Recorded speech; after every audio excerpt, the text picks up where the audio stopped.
Hoje tem sido bastante frequente nós vermos nos noticiários muitas catástrofes naturais, guerras, notícias de guerras, de gente passando necessidades extremas. E muitos vão para as redes sociais e dizem é o fim dos tempos, é o fim do mundo. E é interessante nós avaliarmos isso a partir do Evangelho, porque o Evangelho é o nosso manual de procedimento, o manual de procedimento de todo aquele que segue Jesus, o Evangelho. Então, o Evangelho nos dá em que momento nós estamos hoje. Ele nos situa como um bom manual de procedimento e de orientação. O Evangelho dá para nós o momento em que nós estamos vivendo. E nós estamos vivendo justamente o princípio das dores. Ora, o Evangelho de Jesus... Perguntaram também para Jesus sobre isso. O Evangelho afirma que Jesus deu a seguinte informação. Quando ouvirdes falar de guerras, rumores de guerras, terremotos, epidemias, as pessoas se levantando umas contra as outras, pai contra filho, filha contra pai, etc, etc, etc.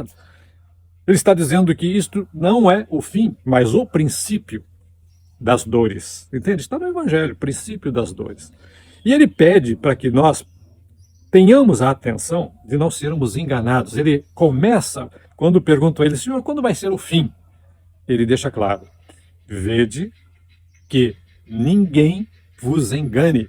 Isto é um ponto fundamental, porque se ele, que é profeta, disse estas palavras para nós, significa que muita enganação virá para desconfigurar a nossa percepção, mas nós precisamos caminhar dentro do Evangelho para nossa percepção não ficar distorcida e nós nos tornarmos manipuláveis, conduzidos. E, na verdade, os filhos de Deus conduzem, não são conduzidos, como Paulo dizia.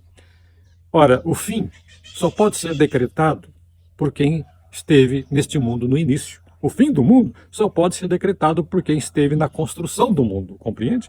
Então nós estamos falando particularmente de nosso Senhor Jesus Cristo, o único que pode dizer o momento do fim, porque ele é o alfa e o ômega, princípio e fim.